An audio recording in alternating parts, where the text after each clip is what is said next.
విజయ గీతామృతానికి స్వాగతం. ఓం శ్రీ పరమాత్మనే నమః.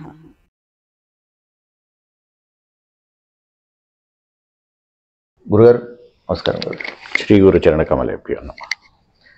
చాలా సంతోషం గురుగారు, మీ దర్శనం మాకు ఈరోజు కలిగింది మా విజయ గీతామృతం ప్రేక్షకులకు. సో చాలా సంతోషం. మీరు కేవలం అరుణాచలం అనగానే అందరికి గుర్తొచ్చేది ఏంటంటే నిత్యాగ్ని, అన్నదానం అని చెప్పి.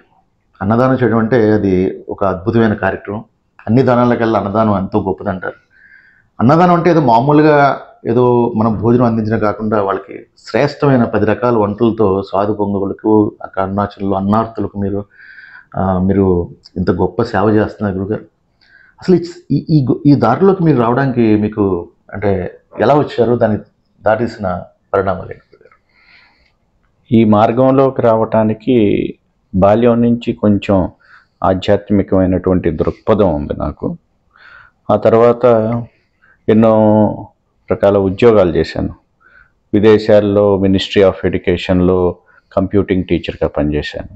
ఆ తర్వాత అదే కంప్యూటర్ వృత్తిగా ఐటీ కంపెనీస్లో చెన్నైలో పనిచేశాను. ఈ చెన్నైలో పనిచేసే క్రమంలో ఆధ్యాత్మిక సాధన చేస్తూ ప్రత్యేకించి హోమం నిత్యాగ్ని చేసేవాడిని అన్నమాట. ప్రతినిత్యం నిత్యాగ్ని చేయటం వల్ల నేను ఎన్నో విధాలైనటువంటి బెనిఫిట్స్ పొందాను. దానివల్ల అది 10 మందికి మనం నేర్పించాలి. ఈ సనాతన ధర్మాన్ని మనవంతు కృషిగా పరిరక్షించాలి, ఈ జ్ఞానాన్ని అందరికీ పంచాలనే ఉద్దేశంతో అది పబ్లిక్ టీచింగ్ స్టార్ట్ చేశాను అన్నమాట. ఆ పబ్లిక్ టీచింగ్ స్టార్ట్ చేసిన తర్వాత అది బాగా స్ప్రెడ్ అవటం, కొంతకాలం తర్వాత ఆన్లైన్లో నేర్పించటం, ఇలా ఆన్లైన్లో ఇన్పర్సన్గా నేర్పించే క్రమంలో వందలాది మంది శిష్యులు చెన్నైలో ఏర్పడటం, వేలాది మంది అక్రాస్ ద గ్లోబ్ ఏర్పడటం వల్ల, ఇది నేను ఉచితంగా చెప్పడం వల్ల అందరూ కలిసి, గురువుగారు మీరు ఉచితంగా నేర్పిస్తున్నారు కదా, మనందరం కలిసి ఏదైనా ఒక సంస్థలాగా స్టార్ట్ చేసి ఏదైనా చారిటీ చేద్దామనే ఆలోచనలో ఒక మీటింగ్లో అన్నదానం చేయాలనేటువంటి బీజం అక్కడ మొదలైంది చెన్నైలో. అలా అందరూ నా స్టూడెంట్స్ అందరూ కొంచెం డొనేట్ చేసి అన్నదానం స్టార్ట్ చేసామన్నమాట చెన్నైలో. ఎలా చేసామంటే చెన్నైలో హంగర్ స్పాట్స్ని ఐడెంటిఫై చేసామండి. హంగర్ స్పాట్స్ అంటే ఎక్కడెక్కడ ఆహారం లేకుండా బ్రిడ్జిల కింద, రైల్వే స్టేషన్ దగ్గర, స్లమ్ ఏరియాస్లో ఫుడ్ లేని వాళ్ళు ఎవరు అనేది ఒక రీసెర్చ్ లాగా చేసి ఐడెంటిఫై చేసి, ప్రత్యేకించి వారికి ఏ టైంలో ఫుడ్ ఉండదు అనేది. చాలామంది నైట్ టైం తినకుండా పనుకునే వాళ్ళు ఉన్నారు, ఒక రోజంతా దొరకని వాళ్ళు ఉన్నారు. అది వాళ్ళని మేము ప్రత్యక్షంగా చూడటం, వారికి మేము ఇచ్చినటువంటి ఆహారాన్ని వారు తీసుకున్న తర్వాత వారి కళ్ళల్లో ఆ తృప్తిభావం చూసి మేము అందరం స్పందించి, ఇది ఈ రోజుతో ఆపేది కాదు, ఇంకా వృద్ధి చేయాలనే ఉద్దేశంతో అది ఎక్స్పాండ్ చేసి హైదరాబాద్లో చేయటం, వేరే ప్లేసెస్లో చేయటం, ఇలా చేసామన్నమాట. ఆ క్రమంలో అరుణాచలంలో కూడా నెల నెల వెళ్ళి చేసేవాళ్ళం అండి. నేను యజ్ఞాన్ని నేర్పించడం వల్ల అగ్నిక్షేత్రమైనటువంటి అరుణాచలానికి బాగా అట్రాక్ట్ అయి ఉన్నాను అన్నమాట. సో ఆ అగ్నిదేవుని పిలుపు అనుకోవచ్చు, లేదు ఆ అరుణాచలేశ్వరుని ఆశీస్సులు అనుకోవచ్చు, నన్ను ఆకర్షితుడిని చేసి అక్కడికి వెళ్ళేటట్టు చేసి, అక్కడ కోవిడ్ ముందుగా వెళ్ళి, అక్కడ కోవిడ్ టైంలో ఈ జీవుడు ద్వారా ఆ పరమాత్ముడు అన్నదానం ద్వారా ఎంతోమంది సాధువులకి, సత్పురుషులకి అక్కడ అన్నదానం చేసేటువంటి సద్భాగ్యాన్ని నాకు కల్పించాడు. కేవలం ఇలాంటి భోజన వసతే కాకుండా గురువుగారు ఎన్నో రకాల సేవలు అందించడం జరుగుతుంది. చాలామంది తెలియదు ఈ విషయం. గురుగారు కేవలం భోజనమే కాకుండా మీరు పురాతన దేవాలయ పరిరక్షణ, అలాగే మొక్కలు నాటించడం, మొన్న కూడా మీరు ఎంతో 15,000 మొక్కలు నాటించారు. అదేవిధంగా దేవాలయాలను పరిరక్షించడం కానీ, అలాగే ఈ మంత్ర ఉపదేశించడం కానీ వాళ్ళకి, పిల్లలకి. ఇవి కాకుండా ఇంకా మీరు ఏం చేయదలుచుకున్నారు? అంటే మీ యొక్క లక్ష్యం ఏంటి గురుగారు? అంటే అవకాశం ఉన్నటువంటి ఎక్కడ సేవకి ఉపయోగపడగలుగుతామో అక్కడ అన్ని విధాలుగా ఉపయోగపడాలనేది నా ఆకాంక్ష అండి.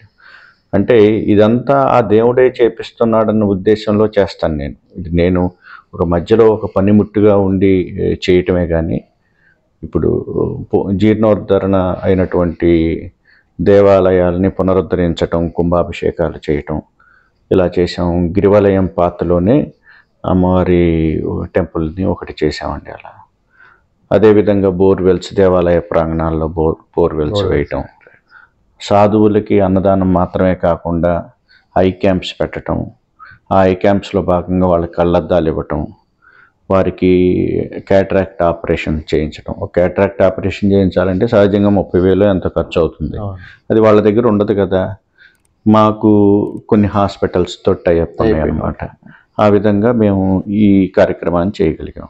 అదేవిధంగా చలికాలంలో దుప్పట్లు పంచడం, పీరియాడిక్గా వస్త్రదానం చేయటం, కొన్ని నిత్యావసర వస్తువులు వారికి అవసరమైనవి అన్నమాట. జెండు బామ్ లాంటివి, లేదు పేస్ట్ లాంటివి, బట్టల సోప్ లాంటివి, మామూలుగా వంటికి రుద్దుకునే సోప్స్ లాంటివి, ఇలాంటివి మేము సౌకర్యాలు దాతల సహకారంతోనే చేస్తామండి. గురుగారు, అరుణాచలంలో చేసే అన్నదానం యొక్క విశిష్టత, ప్రాధాన్యత వివరిస్తారా? తప్పకుండా అండి.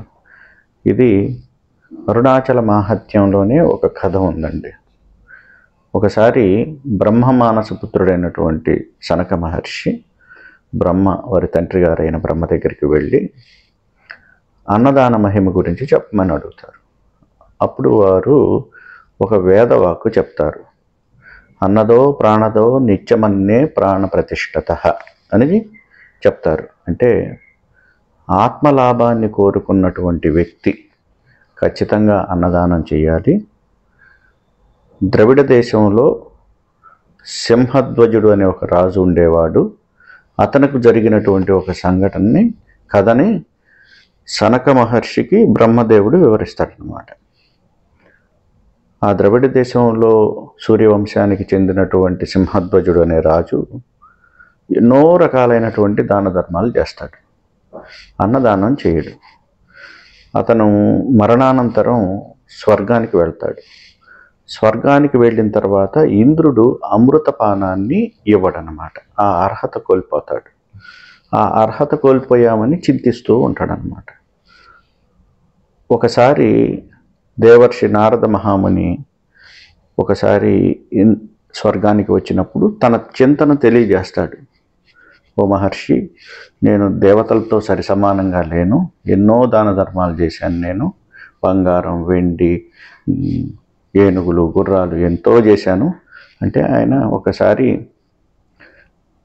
వారి గురించి ధ్యానంలో చూసి, మీరు అన్నదానాన్ని, కర్మభూమిలో అన్నదానాన్ని చేయలేదు. ఎప్పుడైతే అన్నదానం చేస్తే మాత్రమే మీకు ఇక్కడ అమృతపాన అధికారం దొరుకుతుంది. అయితే ఇప్పుడు నా పరిస్థితి ఏంటి, ఆ యొక్క అవకాశాన్ని నేను ఎలా పొందగలను అని సింహధ్వజుడు నారద మహర్షిని అడిగినప్పుడు, మీ కుమారుడు మీ రాజ్యాన్ని పరిపాలిస్తున్నాడు కదా, అతను గనక మీ పేరు మీద అన్నదానం చేయగలిగితే, ఆ పుణ్యాన్ని మీకు ధారపోస్తే మీకు స్వర్గంలో అమృతపాన అధికారం దొరుకుతుంది, మీరు కూడా దేవతలతో సరిసమానంగా ఉండగలుగుతారని చెప్తాడన్నమాట. అప్పుడు నారద మహాముని ప్రాధేయపడతాడు. మీరు వెళ్ళి నా కుమారుడితోటి విన్నవించి ఆ అన్నదానం జరిగేటట్టు చేయండి అని.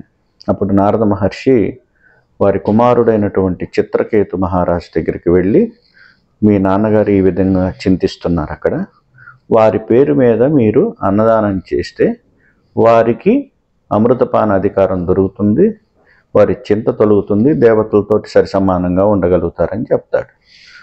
అప్పుడు చిత్రకేతు మహారాజు ఏమంటాడంటే, నారద మహర్షి, ఎక్కడ అన్నదానం చేస్తే అత్యంత పుణ్యఫలం అది చెప్పండి, నేను అక్కడ చేస్తానంటారు. అప్పుడు నారద మహర్షి 1,00,000 మంది బ్రాహ్మణులకి ఎక్కడైనా చేసేటువంటి అన్నదానం యొక్క ఫలం కాశీలో ఒక్కరికి చేస్తే సరిపోతుంది. అదే కాశీలో 1,00,00,000 మందికి చేసినటువంటి అన్నదాన ఫలం అరుణాచలంలో ఒక్కరికి చేస్తే సరిపోతుందని సాక్షాత్ నారద మహర్షి చిత్రకేతు మహారాజుకి చెప్తారనమాట. అందున 12 రోజు చేసేటువంటి అన్నదానం 1 సంవత్సరం పాటు ఫలితాన్ని ఇస్తుంది అని చెప్తారు. అప్పుడు చిత్రకేతు మహారాజు ద్వాదశి రోజు వారి తండ్రి గారి పేరు మీద అన్నదానం చేసి ఆ పుణ్యఫలాన్ని వారి తండ్రికి దారబోయటం వల్ల వారికి అమృతపాన అధికారం దొరుకుతుంది. తద్వారా విష్ణులోకానికి శివలోకానికి కూడా వెళ్తారన్నమాట. ఇది అరుణాచల మహాత్మ్యంలో ఉన్నటువంటి కథ అండి. మన కాలంలో నివసించినటువంటి రమణులు వారు కూడా, అద్వైత స్థితిని అనుభవించినటువంటి రమణులు వారు కూడా 2 కార్యక్రమాలు చేయమన్నారు. ఒకటి అన్నదానం చేయండి, గిరి ప్రదక్షిణ చేయండి అని చెప్పారు. అంటే ఇక నేను పూర్వంలో చెప్పినటువంటి కథలో అక్కడ కాశీ తక్కువ అరుణాచలం ఎక్కువ అని కాదండి. ఎక్కడైనా అన్నదానం గొప్పదే. మన ఇంటి ముందుకు వచ్చినటువంటి అతిథికి మనం భోజనం పెట్టడం కూడా అది చాలా గొప్ప విషయం. అన్నదానం గురించి శాస్త్రంలో ఒక వచనం ఉందండి. గజతురంగ సహస్రం గోకులం కోటిదానం కనక రజత పాత్రం మేదినీ సాగరాంతం ఉపాయకుల విశుద్ధం కోటి కన్యా ప్రధానం నహి నహి బహుదానం అన్నదానాత్ సమానం. అంటే గజతురంగాలు, ఏనుగులు, గుర్రాలు ఇవి ఇచ్చినా కూడా కనకము రజితము అంటే బంగారం వెండి దానం చేసిన, కోటి కన్యలను దానం చేసిన, సాగరాంతం వరకు ఉన్నటువంటి భూమిని దానం చేసిన అన్నదానంతో సమానం కాదనేటువంటిది ఈ వచనం. గురుగారు, మీరు నిత్యాగ్ని అనే అద్భుతమైన ఆధ్యాత్మిక వేదిక స్థాపించి ఎంతోమందికి మీరు అన్నదానం అందిస్తున్నారు, అన్నదానం చేస్తున్నారు. అదేవిధంగా ఎన్నో రకాల కార్యక్రమాలు చేయూత అందిస్తున్నారు.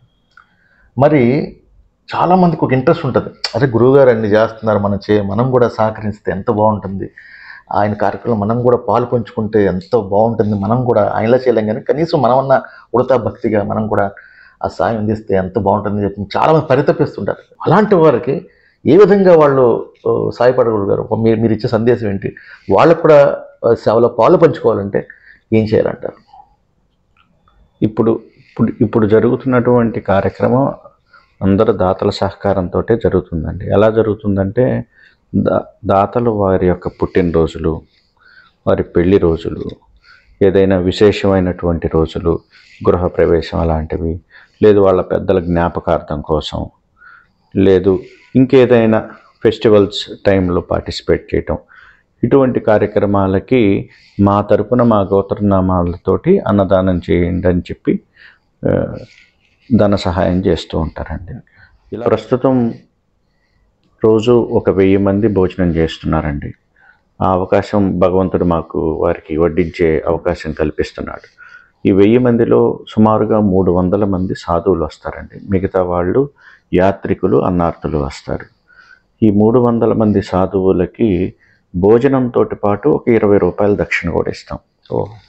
మాకు మీరు అన్నారు కదా 10 రకాల వంటకాలు శ్రేష్టమైన వంటకాలని. మేము వచ్చిన ప్రతి ఒక్కరిని ఆ శివుడిగా భావించి మహేశ్వర పూజ అనే పేరుతోటి చేస్తామండి. అందుకనే ఇప్పుడు మొన్ననే మనం వినాయక చవితి చేసుకున్నాం. వినాయకుడికి మనం ఎంత బాగా శ్రేష్టమైనటువంటి పదార్థాలు, పిండి వంటలు, నేతితో చేసినటువంటివి చేసి దేవుడికి ఎలా అయితే నైవేద్యంగా పెడతామో, ప్రతిరోజు వచ్చే ప్రతి వ్యక్తి మాకు ఆ ఈశ్వరుడిగా భావించి మేము మహేశ్వర పూజ అనేది చేస్తామండి. అయితే మాకు ఈ 10 రకాల వంటకాలు చేయటానికి మా సంస్థకి 86 రూపాయలు ఒక మనిషికి ఒక భోజనం సర్వ్ చేయడానికి ఖర్చు అవుతుంది. గురుగారు, మీరు ఇప్పటి వరకు ఎంతోమందికి ప్రపంచవ్యాప్తంగా ఆన్లైన్ ద్వారా ఆఫ్లైన్ ద్వారా ఎంతోమందికి హోమం నేర్పించారు. ఈ హోమం యొక్క ప్రాధాన్యత ఏది గురుగారు? హోమం అనేటువంటిది మన ఋషుల ద్వారా వచ్చినటువంటి ఒక వేదిక్ టూల్ అండి. భగవద్గీతలో శ్రీకృష్ణ భగవానుడు 3rd చాప్టర్లో కర్మయోగంలో అన్నాద్భవంతి భూతాని అనే ఆ శ్లోకంలో అన్నం వల్ల ప్రాణకోటి జనిస్తుంది, అన్నోత్పత్తి వర్షం వల్ల వస్తుంది, ఆ వర్షం యజ్ఞం వల్ల సంభవిస్తుందని చెప్పారు. అంటే మనం యజ్ఞం చేయటం వల్ల వర్షం పడుతుంది, తద్వారా ప్రాణులు జనిస్తాయనేటువంటి సాక్షాత్ శ్రీకృష్ణ పరమాత్మ భగవద్గీతలో చెప్పారు. అంటే ఇది ఒక ప్రకృతి సైకిల్ అండి. యజ్ఞం చేయటం వల్ల దేవతలు తృప్తి పడతారు. దేవతలు తృప్తి పడితే వర్షాలు వస్తాయి. వర్షం వస్తే ఆహారం పండుతుంది. ఆహారాన్ని భుజించినటువంటి ప్రాణులు అది రక్తంగా మారి శుక్రంగా మారి తద్వారా మళ్ళీ ఈ సైకిల్ జనరేట్ అవుతుంది. ఇది ప్రకృతి సైకిల్ అండి. యజ్ఞం వల్ల ప్రధానమైనటువంటి ఉపయోగం ఇది. రెండవది, ఆధ్యాత్మికంగా ఒక మనిషి ఎదగాలంటే యజ్ఞం చేయాలి. అదేవిధంగా మన లౌకికమైనటువంటి కోరికలకు కూడా యజ్ఞం ఉపయోగపడుతుంది. గొప్ప గొప్ప మహానుభావులు, ఋషులు, చక్రవర్తులు మనకి పుత్రకామేష్టి యాగం చేశారు కదా. అలా చేస్తేనే కదా రాముల వారు జనించింది. అదేవిధంగా యాజ్ ఏ బై ప్రోడక్ట్గా ఎన్విరాన్మెంటల్ బెనిఫిట్స్ కూడా జరుగుతాయి. ఇంట్లో ఉన్నటువంటి నెగిటివ్ ఎనర్జీస్ పోతాయి, ప్రజలకు సుఖశాంతి కలుగుతుంది. ఇలాంటివి ఎన్నో బెనిఫిట్స్ ఉన్నాయండి. ఇంకొకటి శాస్త్రం ఏం చెప్పిందంటే యజ్ఞం శ్రేయాన్ని ఇచ్చింది, అంటే ధనాన్ని ఇస్తుందని కూడా చెప్పింది. ఋగ్వేదంలో మొదటి శ్లోకం అగ్నిదేవుడి గురించి ఉందండి. అగ్నిమీడే పురోహితం అని. అగ్ని మనకి దేవతలకి మధ్య పురోహితుడిగా యాక్ట్ చేస్తారనమాట. మనం యజ్ఞంలో ఇచ్చినటువంటి హవిస్సు ఇమీడియట్గా ఆ దేవతలకి తీసుకువెళ్ళి ఇస్తారు. అగ్నిముఖావై దేవాహ అనే శ్లోకం ఉంది. అంటే వెంటనే అగ్నిముఖంలో ఇచ్చినటువంటిది ఏదైనా కానీ ఇమీడియట్గా ఆ దేవతలకి చెందుతుందని, అందుకనే అగ్నిదేవుణ్ణి అశ్వోదరజాయ అని కూడా అంటారు. అయితే మేము ఇప్పుడు నేర్పించేటువంటి యజ్ఞ విధానం పెద్ద యజ్ఞ విధానం కాదండి. అంటే గతంలో అయితే రోజులు చేసేవారు. అలా కాకుండా అలానే రిజల్ట్ కూడా అట్ ద ఎండ్ ఆఫ్ పూర్ణాహుతి అయిపోవటంతో రిజల్ట్ వచ్చేదన్నమాట. ఇప్పుడు ఒక 10-15 నిమిషాలు బడ్జెట్ చేసుకోగలిగినటువంటి సమయం ఉంటే వారికి మేము సర్వదేవత హోమ ప్రకరణ అని ఒక విధానాన్ని శిక్షణ ఇస్తున్నాం. దాంట్లో ఏముంటుందంటే మనకి 33 కోట్ల మంది దేవతలని మన శాస్త్రాలు చెప్తున్నాయి. ఇక్కడ కోటి అనే శబ్దం ఒక గ్రూప్కి యాట్రిబ్యూట్ అయి ఉంటుంది. దాంట్లో ఏకాదశ రుద్రులు, ద్వాదశ ఆదిత్యులు, అష్టవసువులు, ప్రజాపతి, ఇంద్రుడు కలిపితే 33 సంఖ్య వస్తుందన్నమాట. ఈ 33 దేవతలకి మనం ఏదో విధంగా రుణపడి ఉంటాం. వారికి గ్రాటిట్యూడ్ని చూపించే విధానంలో ప్లస్ మన కులదేవతని స్మరించుకోవటం, మన తల్లిదండ్రులను స్మరించుకోవటం, మన యాన్సిస్టర్స్, మన పితృదేవతలకి ఆహుతులు ఇవ్వటం. ప్రపంచంలో పుట్టిన ప్రతి ఒక్క మనిషికి ఏదో ఒక గ్రహం వారి జన్మకుండలలో మ్యాలిఫిక్ ఎఫెక్ట్ ఉంటుందండి. ఆ మ్యాలిఫిక్ ఎఫెక్ట్ ప్యాసిఫై కావటానికి, ఉపశాంతి చెందటానికి నవగ్రహాలకి ఆహుతులు ఇవ్వటం, ఆరోగ్యం బాగుండటం కోసం ధన్వంతరికి ఆహుతులు ఇవ్వటం, ఇంట్లో వాస్తు దోషాలు పోవటం కోసం వాస్తుదేవతకి ఆహుతి ఇవ్వటం, మనం నిత్యం పూజించే గోమాతకి ఆహుతి ఇవ్వటం, మన భూమాతకి ఆహుతి ఇవ్వటం, ఇలా ఒక విధానాన్ని మేము తయారు చేసామండి. అంటే ఇది ఏ యజ్ఞానికైనా కానీ పూర్వాంగం, ప్రధాన హోమం, ఉత్తరాంగం, పూర్ణాహుతి ఉంటాయండి. అయితే ఈ ప్రధాన హోమంలో యూనివర్సల్ డెయిటీస్ అందరినీ చొప్పించి సంకలనం చేసి ఈ విధానం చేసుకోవటం వల్ల ప్రతి ఒక్క దేవతకి మనం గ్రాటిట్యూడ్ తెలుపటమే కాకుండా దోషాలు ఉన్న చోట ఉపశాంతి జరిగే విధానాన్ని 10 నిమిషాల్లో సంస్కృతం అనేది రాని వాళ్ళకు కూడా సులభంగా ఉండేటువంటి మంత్రాలతోటి ఒక చిన్నపాటి యజ్ఞ విధానాన్ని నేర్పించామండి. అది ప్రచారం చేస్తున్నాం. ప్రధానంగా మా ఫోకస్ ఏంటంటే గృహిణికి గనక నేర్పించగలిగితే ఆ ఇంట్లో వారి భర్త, పిల్లలు కూడా పక్కన కూర్చొని ఆ విధానాన్ని అందరూ అలవర్చుకుంటారనేటువంటిది ఒక ఆలోచన. ఆ విధంగా మేము వివిధ రాష్ట్రాల్లో దీన్ని తీసుకువెళ్ళాం. గత 4-5 నెలల్లో మేము అస్సాంలో, గుజరాత్లో, మహారాష్ట్రలో, కర్ణాటకలో, తెలంగాణలో ఈ విధంగా ఒక 20 ఇన్-పర్సన్ ఈవెంట్స్, శిబిరాలు నిర్వహించామండి. కొన్ని వేలాది మంది మా దగ్గర నేర్చుకొని లబ్ధి పొంది వారు దాన్ని ప్రయత్నిస్తూ ప్రతినిత్యం చేస్తూ వారు లబ్ధి పొందామని చెప్పి మాకు ఎన్నో ఫోన్ కాల్స్ ద్వారా తెలియజేస్తున్నారు. అదేవిధంగా మేము గతంలో ఆన్లైన్ ద్వారా దేశ విదేశీయులకి నేర్పించేవాళ్ళం. ఇకపై మేము కూడా అక్కడికి కూడా విదేశాలకు కూడా వెళ్ళి ఇన్ పర్సన్ నేర్పించాలనేది ఒక ఆలోచన. అంటే మన జీవితాన్ని ప్రతిరోజు కూడా అందరూ కూడా ఈ లౌకిక ప్రపంచంలో అన్నీ ఉంటాయి, వాళ్ళకి డబ్బు ఉంటుంది, అన్ని సౌకర్యాలు ఉంటాయి, సమస్త సౌకర్యాలు. అయినా సరే ఏదో ఒక వెలితి వాళ్ళకి బాధ వాళ్ళు చాలా మందిలో కనబడుతుంది గురుగారు. అందుకే కదా ఎక్కువ యాత్రలు చేస్తుంటారు, ఆధ్యాత్మిక రంగంలో వస్తుంటారు. వాళ్ళు ఏదో కోల్పోతున్నారని చెప్పి వాళ్ళు ఫీల్ అవుతుంటారు గురుగారు. వాళ్ళకి మీరు ఇచ్చే అసలు మనం ఏ విధంగా మన జీవన యానం కొనసాగించాలి? ఎందుకంటే మొదటగా నేను ఎవరైనా తెలుసుకోవడం కదా ముఖ్యం. రమణ మహర్షి గారు కూడా అదే చెప్పారు కదా, మనం ఏంటని తెలుసుకోకుండానే మన జీవితం స్టార్ట్ చేస్తున్నాం. అంటే జీవితం యుద్ధరంగంలోకి ఎటువంటి శిక్షణ లేకుండా మన పిల్లల్ని పంపించేస్తాం. ఆ ఎదిరి పిల్లలు పెద్ద అయిన తర్వాత ఒక అపోహల్లో వాళ్ళ జీవనం పెరిగి తర్వాత పెళ్లి చేసుకుంటారు, మళ్ళీ పిల్లలు పడతారు, మన సంసార సాగుల్లో ఎంటర్ అవుతారు, మనం నిత్యం కూడా నరకం అనిపిస్తారు. యుద్ధరంగానికి వెళ్ళిన సైనికులకి ఎంతో శిక్షణ ఇస్తారు, శత్రువుని ఎదుర్కోవాలి, అసలు యుద్ధం అంటే ఏంటి. కానీ జీవితం యుద్ధరంగంలోకి మన పిల్లలు అలా పంపించేస్తాం ఎటువంటి శిక్షణ ఇవ్వకుండా. మనకి ఆర్డర్ మెకాలే వచ్చి మన యొక్క గురుకుల వ్యవస్థను కుక్కడు వెళ్తూ పెకిలించి వేస్తాడు. సో మన యొక్క ఆధ్యాత్మిక పునాదిని లేకుండా చేస్తాడు. అందరూ కూడా కేవలం డబ్బే ప్రధానంగా వాళ్ళ పిల్లల్ని పెంచుతున్నట్టు మనకు కనబడుతుంది క్లియర్గా. కానీ డబ్బే అన్నిటికీ మందు కాదు కదా గురుగారు, మన ఆనందం డబ్బుతో కొనలేం కదా. ఇలాంటి పరిస్థితులు ఎంతోమంది నిత్యం నరకం అనిపిస్తున్నారు, ఎన్నో రకాల వ్యామోహాలకి వాళ్ళు లోనవుతున్నారు.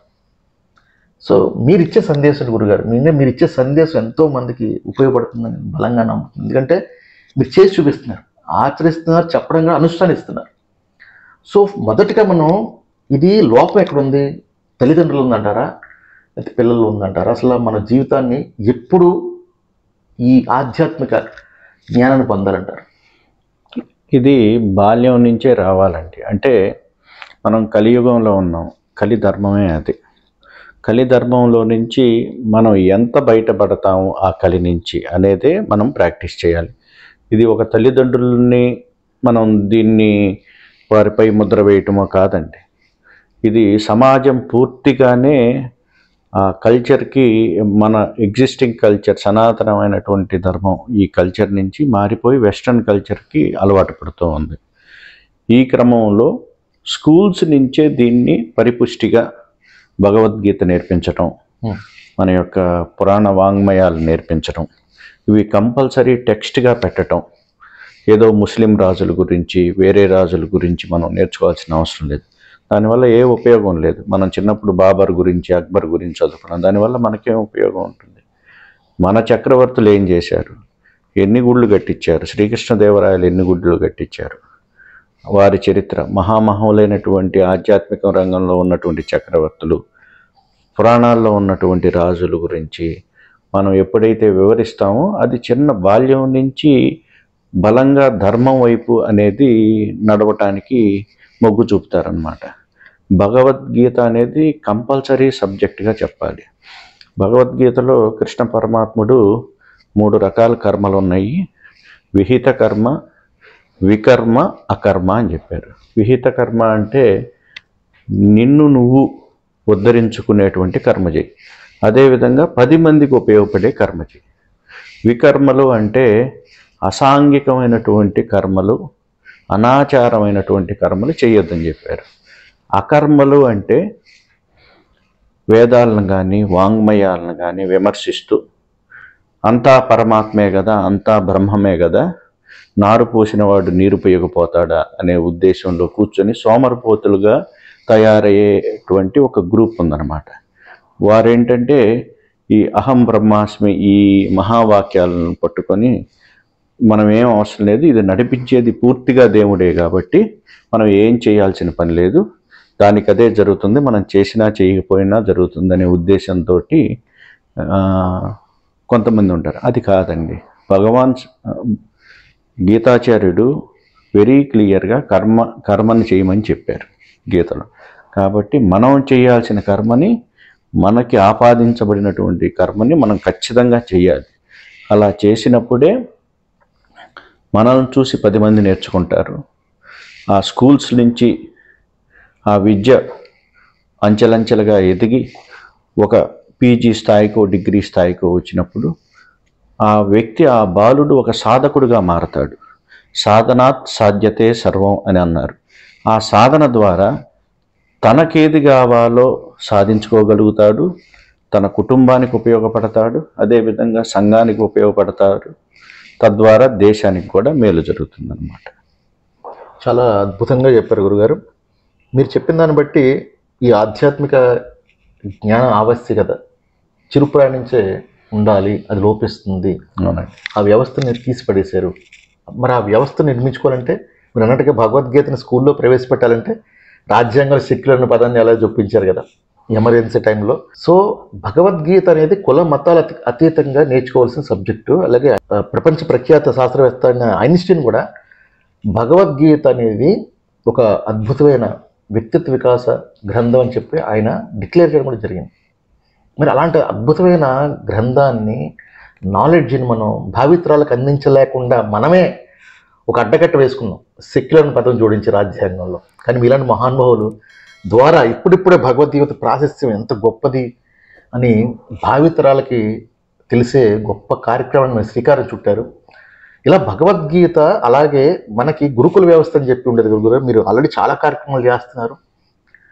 ప్రవచనమే కాకుండా విద్యార్థులకి దయచేసి ఇలాంటి ఆధ్యాత్మిక ఒక పాఠశాల ఏదన్నా మీరు మళ్ళీ గురుకుల వ్యవస్థ ఆధారంగా మీరు కానీ ప్రారంభిస్తే కనుక ముఖ్యంగా ఆనందపడే వాళ్ళు మొదటిగా నేను ఉంటానని చెప్పవచ్చు. ఎందుకంటే ఎప్పుడైతే కోరుకుంటా, ఎందుకంటే గురుకుల వ్యవస్థ అనే మొత్తం దాన్ని ఏమంటారు దాన్ని ఫౌండేషన్ ఏదైతే ఉందో మనకు ఫౌండేషన్ అది, ఆ ఫౌండేషన్ని లార్డ్ మెకాలే చూసి అది తీసి కేవలం ఒక కార్యక్రమం అంటే మన క్లరికల్ వ్యవస్థ అంటే మనకి గుమస్తాన్ని తయారు చేసే ఒక శిక్షకులుగా వాళ్ళు మొత్తం వ్యవస్థనంతా కూడా నాశనం చేసి పడేసింది అనేది అందరికీ తెలిసిన విషయమే.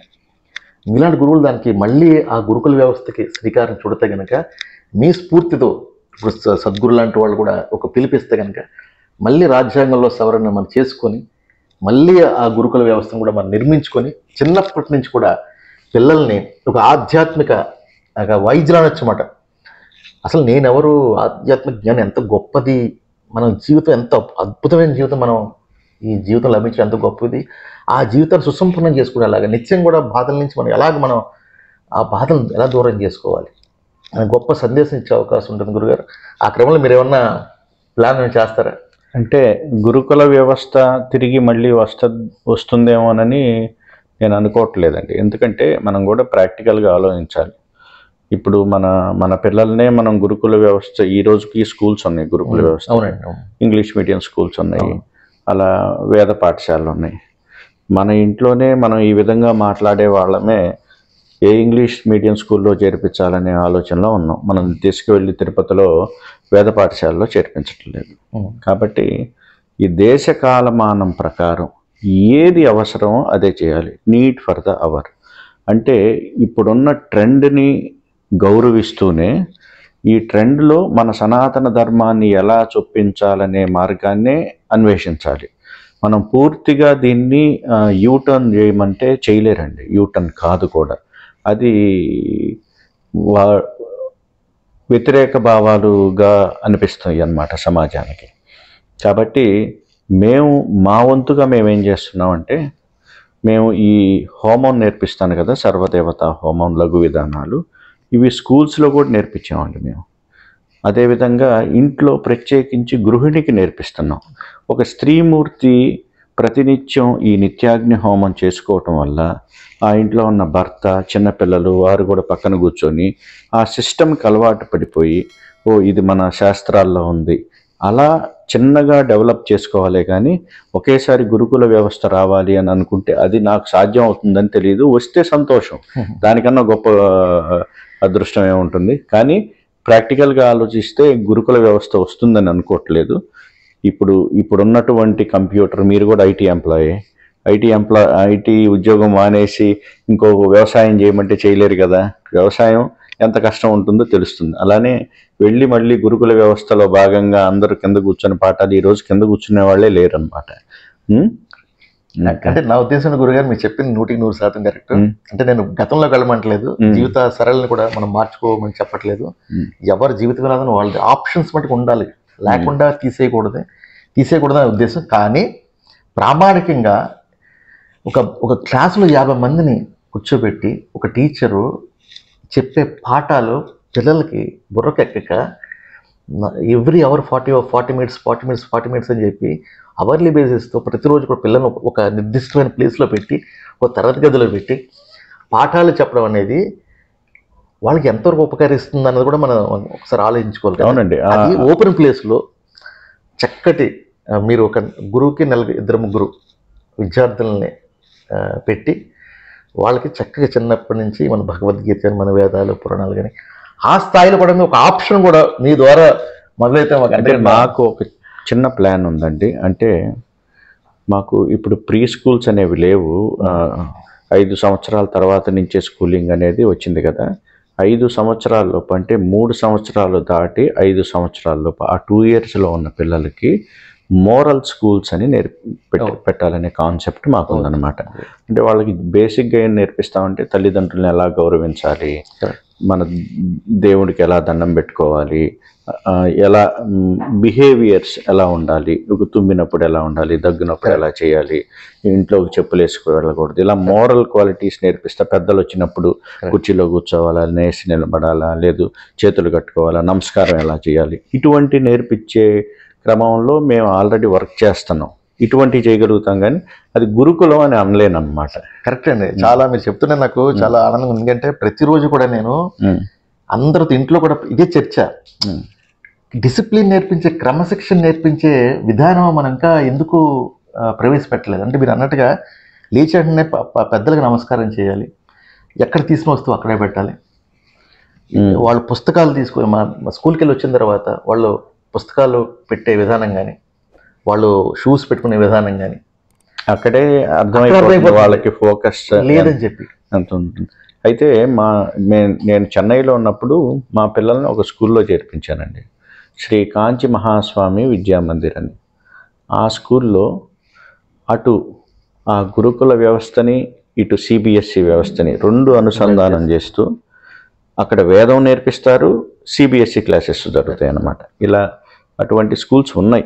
అలా రావాలి అంటే ఒక మిళితంగా ఉన్నటువంటి, మిశ్రమంగా ఉన్నటువంటి వ్యవస్థ వచ్చినప్పుడు అది, ఎందుకంటే ఈరోజు వేదం నేర్చుకునే పండితుడు కూడా ఇంగ్లీష్ రావాలని కోరుకుంటున్నారు.